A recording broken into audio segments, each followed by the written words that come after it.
Alüminium və onun birləşmələri. Alüminium kimyəvi elementlərin dövrü sistemində 3-cü dövrün əsas yarımqrupunda yerləşir. Bu yarımqrupda alüminiumdan başqa bor, qalyum, indium və tallium yerləşir. Onların atom quruluşları NS2, NP1 kimidir. P elementləri ailəsinə aiddirlər. Xarici elektron təbəqəsində 3 elektronları var.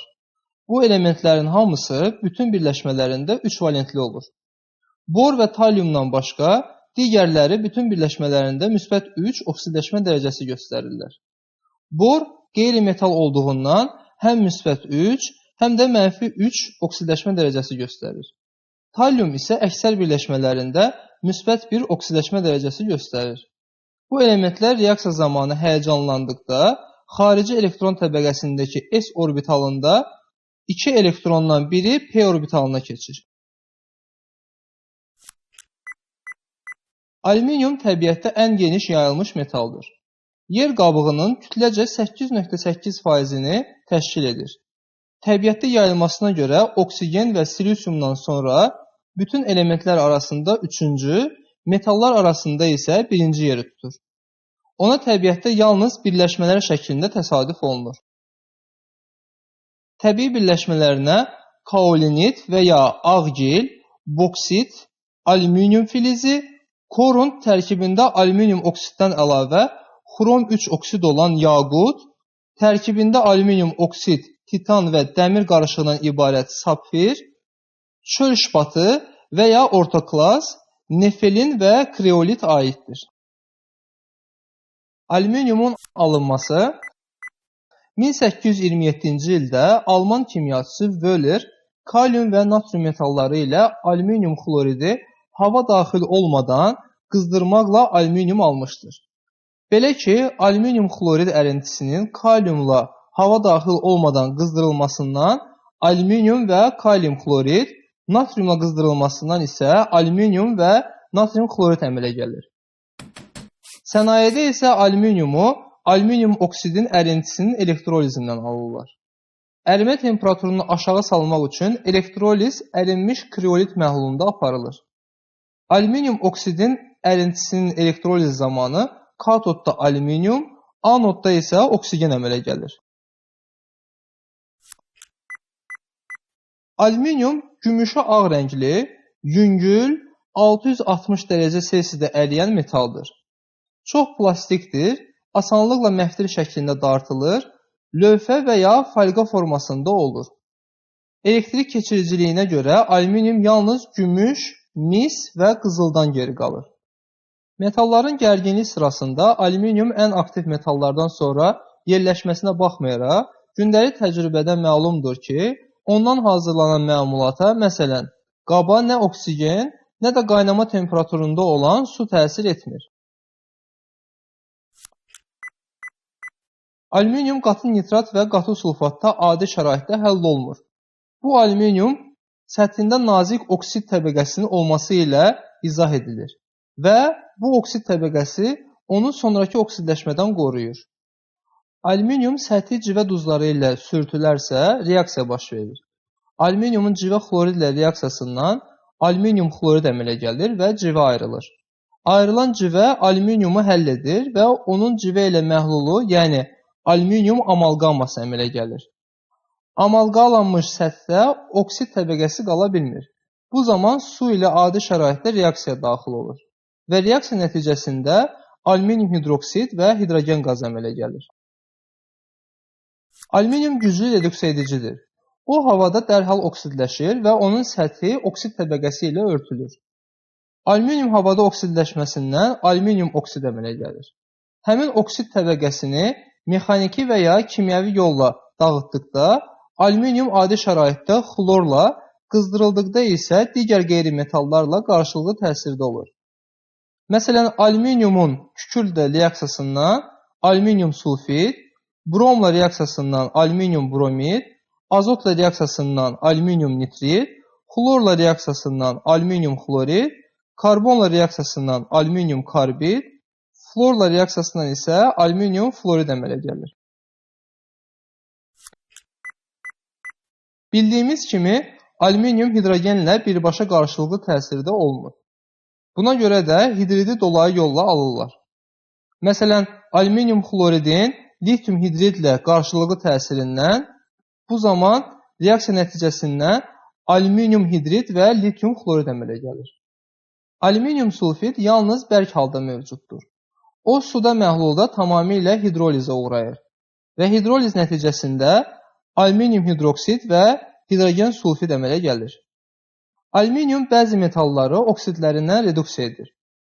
Məsələn, dəmir 3 oksidi alüminiumla reduksiya etdikdə alüminium oksid və dəmir, xrom 3 oksidi alüminiumla reduksiya etdikdə alüminium oksid və xrom, dəmirin qarışıq oksidini alüminiumla reduksiya etdikdə isə alüminium oksid və dəmir əmələ gəlir.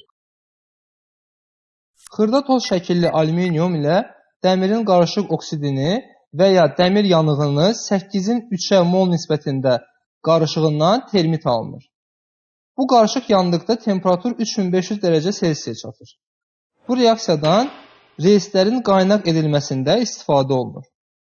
Metal oksidlərindən metalların alüminium vasitəsilə reduksiya alüminotermiya adlanır. Alüminiumun metalların gərginlik sırasında özündən sonra yerləşən metalları, yəni sinki, xromu, qalayı, dəmiri, manqanı, qurğuşunu, misi, civəni və gümüşü duzlarının suda məhlullarından sıxışdırıb çıxarır. Özündən əvvəlki metalları, yəni litiumu, natriumu, kaliumu, kalsiumu, stronsiumu, bariumu və maqneziumu isə çıxara bilmir. Məsələn, alüminiumun sink nitratla reaksiyasından alüminium nitrat və sink, mis 2 sulfatla reaksiyasından alüminium sulfat və mis, dəmir 3 xloridlə reaksiyasından alüminium xlorid və dəmir, civə nitratla reaksiyasından alüminium nitrat və civə, gümüş nitratla reaksiyasından alüminium nitrat və gümüş və qurğuşun nitratla reaksiyasından isə alüminium nitrat və qurğuşun əmələ gəlir. Alüminium qatı, duru, nitrat və qatı sulfat turşularından başqa digər turşularla hidrogen ayırmaqla reaksiyaya daxil olur. Məsələn, alüminiumun xlorid turşusu ilə reaksiyasından alüminium xlorid və hidrogen, duru sulfat turşusu ilə reaksiyasından alüminium sulfat və hidrogen, ortofosfat turşusu ilə reaksiyasından isə alüminium ortofosfat və hidrogen əmələ gəlir. Qatı sulfat, qatı və duru nitrat turşuları ilə adi şəraitdə alüminiumu passivləşdirir. Lakin qızdırıldıqda bu turşularla reaksiya daxil olur. Alüminiumun qatı sulfat turşusu ilə reaksiyasından alüminium sulfat, kükürt dioksid və su, ağzı bağlı qabda gedən qatı nitrat turşusu ilə reaksiyasından alüminium nitrat, azot monoksid və su, ağzı açıq qabda gedən qatı nitrat turşusu ilə reaksiyasından isə alüminium nitrat, azot dioksid və su əmələ gəlir. Alüminiumun duru nitrat turşusu ilə reaksiyası turşunun qatılığından və reaksiyanın getmə şəraitindən asılı olaraq müxtəlif azotlu birləşmələr əmələ gəlir. Belə ki, turşu durulaşdıqda sırasıyla diazot monoksid, azot və amonyak əmələ gəlir. Turşunun miqdarından asılı olaraq və turşunun qatılığı azaldıqda alüminiumun qatı nitrat turşusu ilə reaksiyasında turşudakı azotun reduksiyası daha da dərinləşir. Alüminium amfoter xassəli olduğu üçün amonium hidroksiddən başqa bütün qələvlərdə də həll olur. Məsələn, alüminium natrium hidroksid məhlulu ilə reaksiyaya girir və hidrogen və natrium metaalüminat əmələ gətirir. Alüminium oksid amfoter oksiddir. Laboratoriyada alüminiumu oksigende yandırmaqla və alüminium hidroksidi parçalamaqla alırlar. Alüminiumu oksigende yandırdıqda alüminium oksid əmələ gəlir. Alüminiumun xlorid turşusu ilə qarşılıqlı təsirindən alüminium xlorid əmələ gəlir və hidrogen qazı ayrılır. Əmələ gələn alüminium xloridin natrium hidroksid ilə qarşılıqlı təsirindən isə alüminium hidroksid əmələ gəlir. Əmələ gələn alüminium hidroksid qızdırıldıqda parçalanır və alüminium oksid və su əmələ gətirir. Sənayedə isə alüminium oksidi, boksit və nefelindən alırlar. Belə ki, boksitin qızdırılaraq parçalanmasından alüminium oksid və su əmələ gəlir. Alüminium oksid bərk, çətin əriyən, ağ rəngli maddədir. Qeyd edək ki, alüminium oksid 2050 dərəcə Selsidə əriyir. Kimyəvi xassəsinə görə amfoterdir. Yəni, həm turşularla, həm də qələvilərlə qarşılıqlı təsirdə olur. Məsələn, alüminium oksidin xlorid turşusu ilə reaksiyasından alüminium xlorid və su, sulfat turşusu ilə reaksiyasından alüminium sulfat və su, ortofosfat turşusu ilə reaksiyasından alüminium ortofosfat və su əmələ gəlir. Natrium hidroksid ilə reaksiyasından isə natrium metalüminat və su əmələ gəlir. Alüminium oksid suda həll olunur.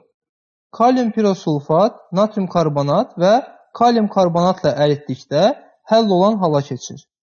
Alüminium oksidin kalium pirosulfatla əritdikdə alüminium sulfat və kalium sulfat, kalium karbonatla əritdikdə kalium metalüminat və karbon qazı, natrium karbonatla əritdikdə isə natrium metalüminat və karbon qazı əmələ gəlir.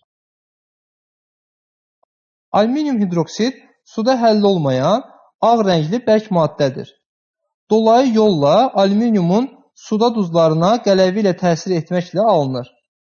Məsələn, alüminium xloridin natrium hidroksid ilə qarşılıqlı təsirindən bu reaksiya zamanı alüminium hidroksid əmələ gəlinə kimi natrium hidroksid əlavə olunur. Reaksiyanı ümumi şəkildə 1 mol alüminium xloridin 3 mol natrium hidroksid ilə reaksiyası şəklində yaza bilərik. Nəticədə 1 mol alüminium hidroksid çöküntüsü və 3 mol natrium xlorid əmələ gəlir. Qələvi artıq götürüldükdə, məsələn 3 mol natrium hidroksid əvəzinə 4 mol natrium hidroksid götürülsə, çöküntü həll olacaq və bu zaman natrium dihidroaluminat, natrium xlorid və su əmələ gələcək. Alüminium hidroksid də alüminium oksid kimi amfoter xassəlidir. Həm turşularla, həm də qələvilərlə qarşılıqlı təsirdə olur. Məsələn, alüminium hidroksidin sulfat turşusu ilə reaksiyasından 1-in 1-ə nisbətində götürülsə, alüminium hidroksosulfat və su 2-nin 3-ə nisbətində gedən reaksiyasından alüminium sulfat və su 3 mol götürülmüş xlorid turşusu ilə reaksiyasından alüminium xlorid və su əmələ gəlir. Bu reaksiyanı açıq şəkildə də göstərə bilərik. Belə ki, alüminium hidroksidin 1 mol xlorid turşusu ilə reaksiyasından alüminium dihidroksi xlorid əmələ gəlir. Bu maddənin üzərinə 1 mol xlorid turşusu əlavə olunarsa, alüminium hidroksoxlorid yenidən əmələ gələn maddənin üzərinə 1 mol da xlorid turşusu əlavə olunarsa, alüminium xlorid əmələ gəlir. Hər yeni duz əmələ gələn zaman reaksiya sonunda su ayrılır. Alüminium hidroksidin natrium hidroksid ilə reaksiyasından natrium metaalüminat və su əmələ gəlir. Bu reaksiya nəticəsində 2 mol su ayrılır. Əgər 1 mol su ayrılarsa, bu zaman natrium dihidroaluminat əmələ gələcək. Alüminium duzları bərk kristal maddələrdir. Əksəriyyəti suda yaxşı həll olur. Məsələn, alüminium nitrat hidroliz zamanı alüminium hidroksid və nitrat turşusu, alüminium xloridin hidroliz zamanı isə alüminium hidroksid və xlorid turşusu əmələ gəlir. Qeyd edək ki, hər iki duzun hidroliz zamanı mühit turş olur. Alüminium duzlarının məhluluna qələvi əlavə etdikdə ağ, həlməşiyə bənzər çöküntü əmələ gəlir. Qələvi artıq miqdarda götürüldükdə isə çöküntü həll olur. Alüminium və onun birləşmələrinin tətbiq sahəsi genişdir. Məsələn, alüminium müxtəlif ərintilərin istehsalında tətbiq edilir. Bu ərintilərdən təyyarə, avtomobil, gəmi və cihaz qayırmada, raket texnikası və inşaatda istifadə edilir. Saf halda alüminiumdan elektrik naqilləri hazırlanır. Alüminiumdan həmçinin polad məmulatlarını qorumaq üçün nazik örtü kimi istifadə edilir. Test 1. 5,4 qram alüminiumun xlorid turşusu ilə qarşılıqlı təsirindən neçə litr hidrogen ayrılır? Bu testi həll etmək üçün ilk öncə alüminiumun xlorid turşusu ilə reaksiyasını yazaq. Daha sonra isə reaksiya tənliyinə əsasən 5,4 qram alüminiumun xlorid turşusu ilə reaksiyasından neçə litr hidrogenin ayrıldığını tapmaq üçün tənasüb quraq. Tənasübə əsasən 54 qram alüminium xlorid turşusu ilə reaksiyasından 67,2 litr hidrogen ayrılırsa, 5,4 qram alüminiumun xlorid turşusu ilə reaksiyasından neçə litr hidrogen ayrılar? Tənasibi həll edib tapdıq ki, 5,4 qram alüminiumun xlorid turşusu ilə reaksiyasından 6,72 litr hidrogen ayrılır. Buna görə də düzgün cavab D bəndidir.